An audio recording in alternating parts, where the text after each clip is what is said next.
Captain Vijayakanth அவர்களின் தவ புதல்வன் விஜயபிரபாகரன் அவர்கள் ராஜ்யசபையில் ஒரு சீட்டு கொடுக்குறாங்க. இதில் என்னென்னா, தேசிய முற்போக்கு திராவிட கழகத்தின் தலைவி பிரேமலதா விஜயகாந்த் பேட்டியிலும் சொல்லியிருக்கிறாங்க.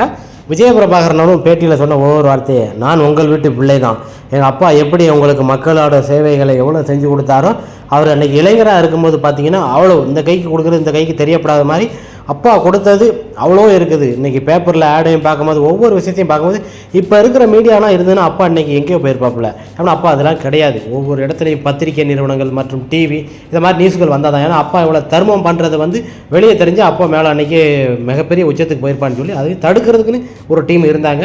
ஆனால் பத்திரிகையில் சில நியூஸுகள் ரசிகர் மன்றத்தில் நிறைய விட்னஸ்லாம் வச்சுருக்கனாக்கில் அது மிகப்பெரிய ஒரு சந்தோஷம். நிறைய படங்களில் பார்க்கும்போது சரி, அப்பா எங்கே சென்றாலும் உதவுற கரம் என்றைக்குமே அந்த இதை விட்டு கொடுக்க மாட்டார்.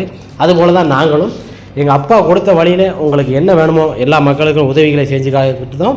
இதை மாதிரி ஒரு விஷயங்கள் பண்ணணும்னு நினச்சா என்னை தேடி வாங்க.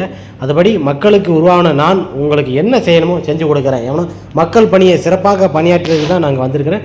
எனக்கும் எங்கள் அப்பாவுக்கும் உள்ள சிறு வேறுபாடுகள் இருக்கிறது. அது என்னன்னு அவர்கிட்ட தான் தெரியும். அதனால் அதை நிறைவேற்றி காட்டுவேன்.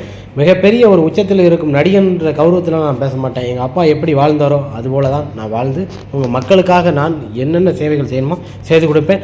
நல்லது மட்டுமே செய்யும் தேசிய முற்போக்கு திராவிட கழகத்தின் தலைவராக இருக்கட்டும் மற்ற தொண்டனுமே நல்லது செய்வான் என்று விஜயபிரபாகரன் அற்புதமாக